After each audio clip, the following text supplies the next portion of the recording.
নমস্কার, আজকে একটি দুর্দান্ত স্বাদের হেলদি এবং টেস্টি রেসিপিতে আপনাদের স্বাগতম। কিছুটা পরিমাণ সয়াবিনকে গরম জল করে ভিজিয়ে কিছু সময় রেখে দেবেন। 10-15 মিনিট রেখে দেবেন, দেখবেন সয়াবিনগুলো খুব সুন্দরভাবে ফুলে উঠেছে। তারপর দেবেন কিছুটা পরিমাণ পনিরকে কেটে নেবেন, কিছুটা পরিমাণ আলু দেবেন। একটি দুর্দান্ত স্বাদের হেলদি এবং টেস্টি রেসিপি।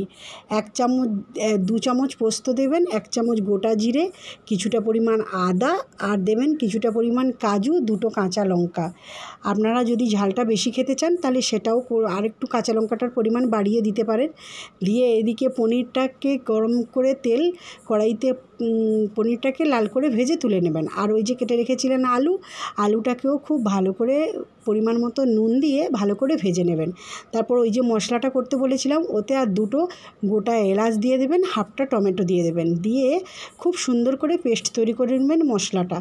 তারপর ওই আলুগুলো কিছু সময় ভেজে ওই যে সয়াবিনগুলো জলে ভিজিয়ে রাখতে বলেছিলাম ওইগুলো ভালো করে জল থেকে চিপে তুলে নেবেন, জলটা ঝরিয়ে নিয়ে ওই আলুর সঙ্গে খুব ভালো করে তেল দিয়ে সয়াবিন আলুটা কিছু সময় ভাজতে থাকবেন। তারপর ভাজা হলে ওই যে মশলাটা বেটে রাখতে বলেছিলাম ওই বাটা মশলা দিয়ে খুব সুন্দর করে ওই সয়াবিন আলুর সঙ্গে মশলাটা কষাতে থাকবেন। এইভাবে যদি একবার নিরামিষের দিনে এরকম হেলদি এবং টেস্টি রেসিপি বানিয়ে খেয়ে না থাকেন তো একবার বাড়িতে অনুরোধ রইল, বাড়িতে বানিয়ে খেয়ে দেখতে পারেন। আশা করি খুবই ভালো লাগবে। তারপর ওই সয়াবিনের ওপরে দিয়ে দেবেন 1 চামচ নুন আর হাফ চামচ মতো চিনি দিয়ে খুব সুন্দর করে আবারও ভাজতে থাকবেন।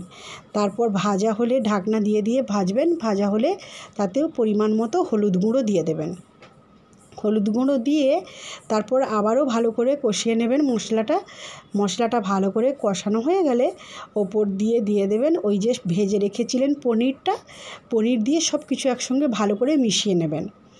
ভালো করে মেশানো হয়ে গেলে ওপর দিয়ে দেবেন পরিমাণ মতো জল দিয়ে ঝোলটা যখন ফুটে উঠবে ভালো করে কিছু সময় ফুটিয়ে নেবেন। ফোটানোর পর ওই 2টো কাঁচা লঙ্কাকে চেরা করে দিয়ে দেবেন। আপনারা যদি ঝালটা একটু বেশি খেতে চান বেশি দিতে পারেন। দিয়ে খুব ভালো করে একসঙ্গে ফুটাবেন। তারপর নামানোর আগে 1 চামচ ঘি দিয়ে দেবেন, কেন নিরামিষের রেসিপি সবাই জানেন যে একটু ঘি দিলে তার টেস্টও আলাদা হয়ে যায় এবং সেন্টও আলাদা লাগে।